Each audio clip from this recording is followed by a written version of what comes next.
안녕하세요. 마녀나나TV의 김나나입니다. 여러분, 이제는 구리대 뿌리 추출물 다 알고 계시죠? 제가 구리대 뿌리 추출물로 또 빵 뜨지 않았겠습니까? 구리대 뿌리를 백지라고 합니다. 흰백자에 다다를 지자. 그래서 지극히 하얗게 만든다. 그래서 어떤 분들은 백지장처럼 얼굴이 하얘지는 거야? 그래서 이름이 백지인 거야? 라고 할 정도로 이 구리대 뿌리가 얼굴을 맑고 투명하게 만들어주는데 굉장히 좋은 역할을 합니다. 그리고 실제로 써보신 분들의 후기를 보면 피부가 정말 맑아졌어요. 검버섯이 사라졌어요. 피부에 기미들이 사라지고 있어요. 제가 별거 다 써봤는데 구리대 뿌리 추출만큼 좋은 게 없다! 하고 아주 그냥 선언하시는 분들도 있으시더라고요. 그러다 보니 여러분들이 구리대 뿌리 추출물도 가지고 계시고 히아루론산도 있고 마린 콜라겐 겔도 가지고 있고 심지어 구리대 뿌리 오일도 가지고 계신 분들이 엄청 많아서요. 이것들을 이용을 해서 오늘은 로션을 한번 만들어 보려고 합니다. 제가 구리대 뿌리 추출물과 히아루론산을 섞어서요. 토너 하나 만들었죠. 스킨을 만들어 보았고요. 또 미스트도 만들어 보았습니다. 구리대 뿌리 추출물과 네놀리 워터를 이용을 해서 미스트도 만들었고요. 마린 콜라겐 겔과 구리대 뿌리 추출물과 히아루론산을 섞어가지고 수분크림도 만들었고요. 구리대 뿌리 오일하고 밀랍을 섞어가지고 백지 연고도 만들었습니다. 자, 그런데 여러분들이 써보시니까 이 중간 단계가 있으면 너무 좋겠다. 미스트도 썼고 스킨도 쓰고 그 다음에 수분크림도 쓰고 그 다음에 오일을 쓰는데 요 사이에 뭔가 로션 타입 같은 게 있으면 정말 좋겠다 라고 생각들 많이 하실 거고 또 그것에 대해서 이야기해 주시는 분들이 많으시더라고요. 그래서 오늘은 백지 로션을 한번 만들어 보려고 해요. 피부에 미백도 주면서 피부 장벽도 튼튼하게 만들어주는 바로 그 로션을 만들어 보도록 하겠습니다. 들어가는 재료는 지금 소개시켜드린 구리대 뿌리 추출물, 히아루론산, 마린 콜라겐 겔, 그리고 구리대 뿌리 오일 요 4가지는 있으실 거고요. 한 가지만 더 있으면은 로션을 만들 수가 있습니다. 이 한 가지가 바로 수용성 세라마이드라고 하는 건데요. 세라마이드라고 하는 거는 우리 피부의 장벽을 튼튼하게 만들어주는 세포와 세포 사이를 꽉 채우고 있는 시멘트 역할을 하는 지질입니다. 즉 기름 성분이란 얘기예요. 그래서 세라마이드는 유용성 세라마이드가 굉장히 유명하죠. 자, 그런데 이 유용성 세라마이드들을 물에 쉽게 녹일 수 있는 수용성 세라마이드도 나와 있습니다. 그래서 오늘은 꼭 수용성 세라마이드를 이용을 하셔야지만 백지 로션을 만들 수가 있거든요. 그래서 여러분들이 준비하셔야 될 거는 바로 이것, 수용성 세라마이드입니다. 자, 여기에 들어가는 재료들 제가 소개시켜 드리면서 그럼 레시피 보실게요. 자, 레시피에 보다시피 수상층과 유상층으로 나눠져 있는데요. 제일 먼저 수상층부터 진행을 해주셔야 됩니다. 일단 순서가 굉장히 중요해요. 마린 콜라겐 겔에 히아루론산 그리고 구리대 뿌리 추출물을 넣고 잘 섞어주세요. 잘 섞은 다음에 그 다음에 넣어줘야 될 게 바로 수용성 세라마이드입니다. 수용성 세라마이드는 세라마이드가 물 성분에 굉장히 잘 녹게끔 이미 리포조화 되어 있기 때문에요. 다음에 나오는 오일들을 잘 녹일 수 있게 해주는 역할을 합니다. 그러므로 일단 수용성 성분들을 다 녹이고 난 후 수용성 세라마이드 넣어줘야 되고요. 그 다음에 오일을 넣게 되면은 자연스럽게 로션이 만들어집니다. 자, 이렇게 레시피 지금 제가 공개해 드렸고요. 이 레시피에 맞춰서 만들기 영상 보도록 하겠습니다. 자, 보시죠.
이렇게 백지 로션이 만들어졌어요. 백지 로션 보이세요? 네, 백지 로션. 제가 정말 잘 사용하고 있는데요. 그래서 지금 벌써 이만큼 다른 게 보이시나 모르겠네요. 자, 그러면 형상 자체를 보이시겠어요? 네, 이게 흐르는 거 보이시죠? 이게 바로 로션이죠, 이게. 네, 이렇게 흘러야지 로션이죠. 그래서 이렇게 흐르는 게 보이실 겁니다. 그래서 일단은 이렇게 발리게 되면 보이시나요? 아주 반짝거리죠. 요거랑 피부가 다르죠? 자, 제가 이렇게 맨날 손에다 바르니까 너무 아깝지 않냐고.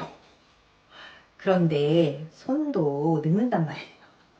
그래서 손도 이렇게 바르면 네, 비교를 하기 위해서는 손을 보여드릴 수밖에 없죠. 보이시죠? 이 반짝거리는 느낌. 그래서 로션은 굉장히 산뜻하고 또 기름도 들어있기 때문에 굉장히 부드러운 역할도 해줍니다. 그래서 여러분들이 요거를 언제 바르시느냐? 우리가 미스트 있으시면 미스트 먼저 뿌려주시고요.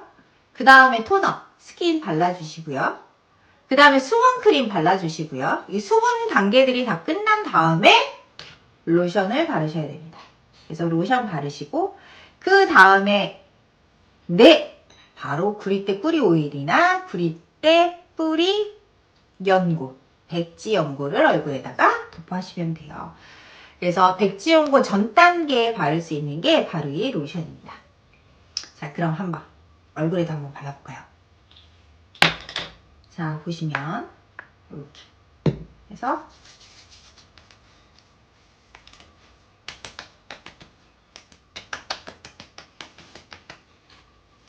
제가 무향으로 만들었거든요. 무향으로 만들어도 굉장히 좋아요. 굉장히 촉촉하고 얼굴이 반짝반짝하죠. 얼굴이 반짝반짝한단 말이에요. 어? 여기다 보면 보세요. 지금 바른 지 꽤 됐는데도 이게 다르죠. 네. 그래서 이렇게 반짝반짝반짝 피부가 반짝거리는 게 바로 이 백지 로션의 장점이죠. 그래서 피부도 굉장히 맑고 투명해지지만 세라마이드가 들어있기 때문에 피부 장벽을 튼튼하게 만들어주고 세우는데 아주 중요한 역할을 합니다. 거기에 겨울철에는 피부가 굉장히 건조해진단 말이에요. 이 피부가 건조해지게 되면 세라마이드 함량들이 적으신 분들에 관해서는 피부가 이렇게 들뜨고요. 각질도 굉장히 잘 일어나는 피부가 되는데 세라마이드는 그거를 잡아주는 역할들을 합니다. 그래서 피부 장벽도 튼튼해지고 각질이 일지도 않고 굉장히 촉촉함을 오랫동안 유지할 수 있고요. 또 세라마이드가 해주는 역할이 피부 장벽만 세우는 게 아니라 주름 개선 효과에도 굉장히 탁월합니다. 그래서 이 백지 로션이 피부의 미백과 탄력 그리고 피부 장벽을 튼튼하게 만들어주는데 좋은 역할을 해줍니다. 여러분들도 이렇게 가지고 계시는 구리대 뿌리 추출물과 구리대 뿌리 오일을 이용을 해서 이렇게 로션 한번 만들어 보세요. 정말 사용해 보시면 이 겨울철에 쓰기 정말 딱이다 라고 이야기하실 겁니다. 저는 다음번에 더 좋은 아이템을 가지고 찾아뵙도록 할게요. 그럼 여러분 안녕히 계세요.